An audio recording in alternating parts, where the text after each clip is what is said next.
first thing we need to do is we need to get some porcelain in here in the occlusal fossa area to bring some warmth up. So we're going to use the Deep Denton B3. I use the B3 for most shades. Probably wouldn't use it for any of the D shades or C shades, but the A and B shades I'd use Deep Denton B3. And we're using Denton A3 for our Denton build-up. If you have an opposing model, you always want to start with your functional cusp tip first. That's the first cusp tip you want to build. Just like on the anterior bridge that we did, you want to build this up to full contour.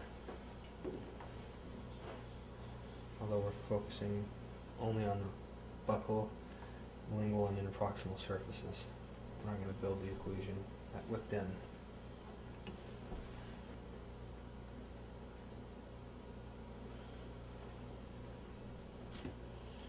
Although the mesial buccal cusp is the largest cusp on the buccal,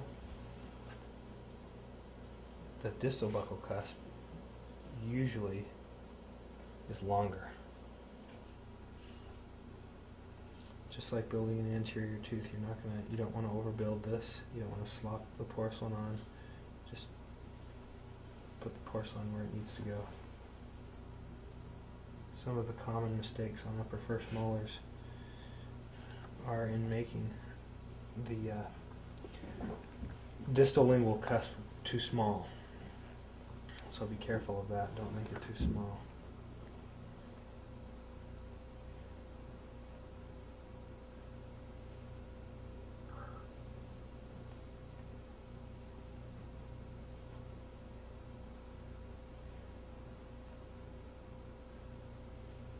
This is really critical that on the molar that you get your shape accurate,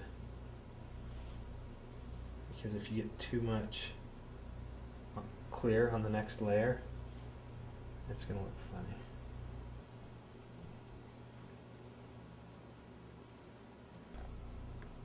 So we've got the dentin on there. We're going to cut this back.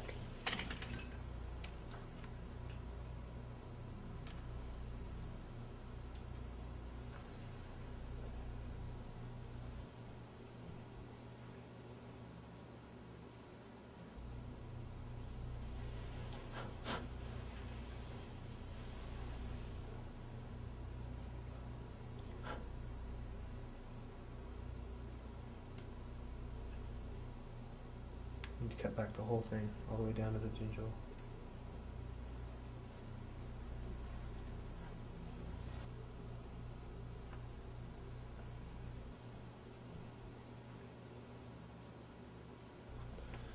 Now, take the clear porcelain, translucent clear. After your cut back, your molars should look just like a small version of the final crown.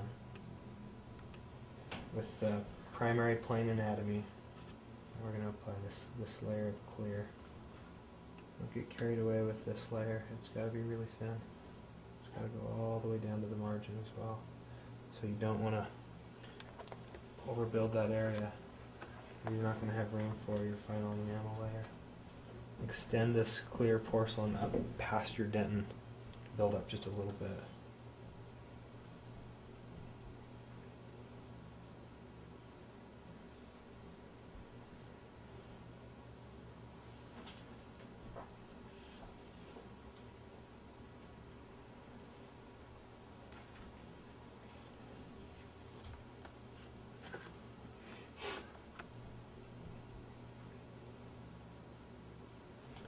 Now, our enamel layers, we're going to use TI1 and TI3.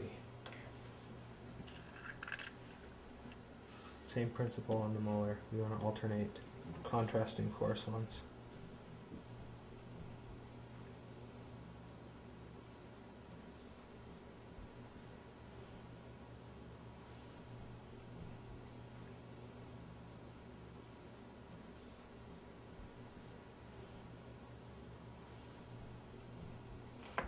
We need cervical translucent khaki at the gingival.